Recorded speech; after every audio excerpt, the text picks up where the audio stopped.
At this point, Edward Bernays was living in New York. In the 1920s, he had invented the profession of public relations and was now one of the most powerful PR men in America. He worked for most of the major corporations and advised politicians, including President Eisenhower. Like his uncle Sigmund, Bernays was convinced that human beings were driven by irrational forces. The only way to deal with the public was to connect with their unconscious desires and fears. Bernays argued that instead of trying to reduce people's fear of communism, one should actually encourage and manipulate the fear, but in such a way as it became a weapon in the Cold War. Rational argument was fruitless.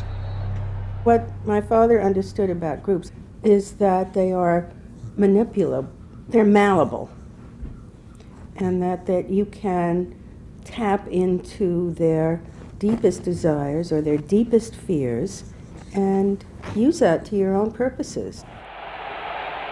I don't think he felt that all those publics out there had reliable judgment, that they very easily might vote for the wrong man or want the wrong thing, so that they had to be guided from above. One of Bernays' main clients was the giant United Fruit Company. They owned vast banana plantations in Guatemala in Central America. For decades, United Fruit had controlled the country through pliable dictators. It was known as a banana republic. But in 1950, a young officer, Colonel Arbenz, was elected president. He promised to remove United Fruit's control over the country. And in 1953, he announced the government would take over much of their land. It was a massively popular move, but a disaster for United Fruit, and they turned to Bernays to help get rid of Arbenz.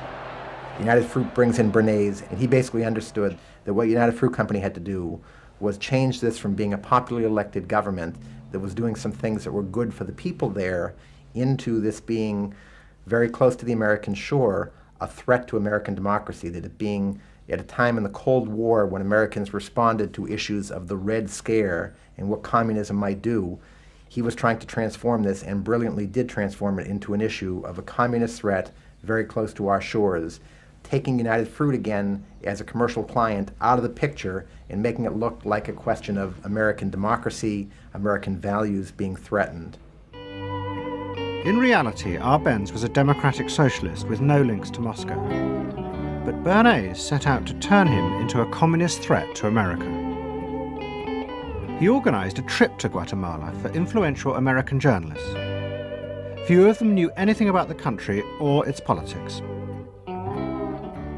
Bernays arranged for them to be entertained and to meet selected Guatemalan politicians who told them that Arbenz was a communist controlled by Moscow. During the trip, there was also a violent anti-American demonstration in the capital. Many of those who worked for United Fruit were convinced it had been organized by Bernays himself. He also created a fake independent news agency in America called the Middle American Information Bureau. It bombarded the American media with press releases saying that Moscow was planning to use Guatemala as a beachhead to attack America. All of this had the desired effect.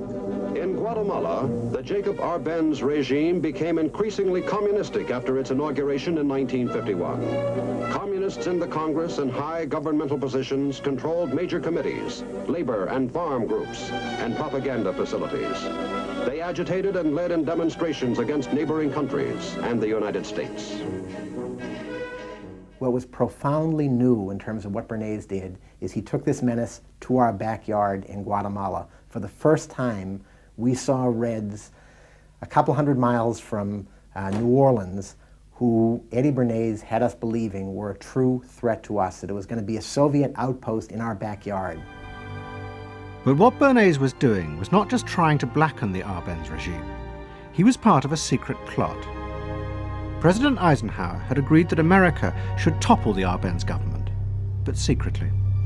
The CIA were instructed to organize a coup. Working with the United Fruit Company, the CIA trained and armed a rebel army and found a new leader for the country called Colonel Armas. The CIA agent in charge was Howard Hunt, later one of the Watergate burglars. What we wanted to do was have a terror campaign to terrify Arbenz particularly, terrify his troops, much as the German Stuka bombers terrified the population of Holland, Belgium, and Poland at the onset of World War II, and just rendered everybody paralyzed. As planes flown by CIA pilots dropped bombs on Guatemala City, Edward Bernays carried on his propaganda campaign in the American press.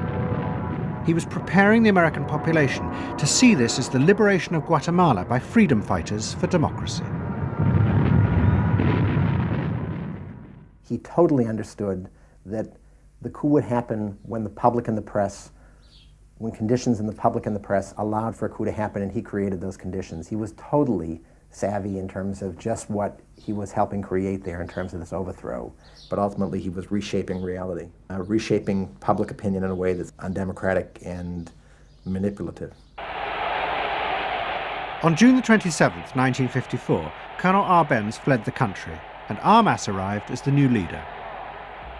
Within months, Vice President Nixon visited Guatemala.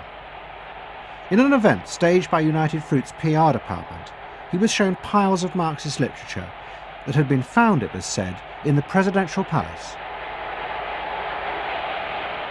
This is the first time in the history of the world that the communist government has been overthrown by the people. And for that we congratulate you and the people of Guatemala for the support they have given. And we are sure that under your leadership, supported by the people whom I have met by the hundreds on my visit to Guatemala, that Guatemala is going to enter a new era in which there will be prosperity for the people together with liberty for the people.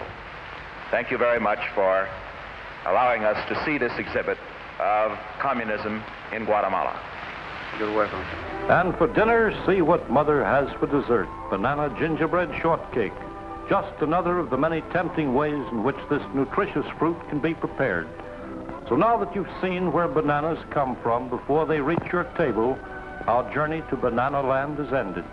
We hope you enjoyed the trip. We know you like bananas.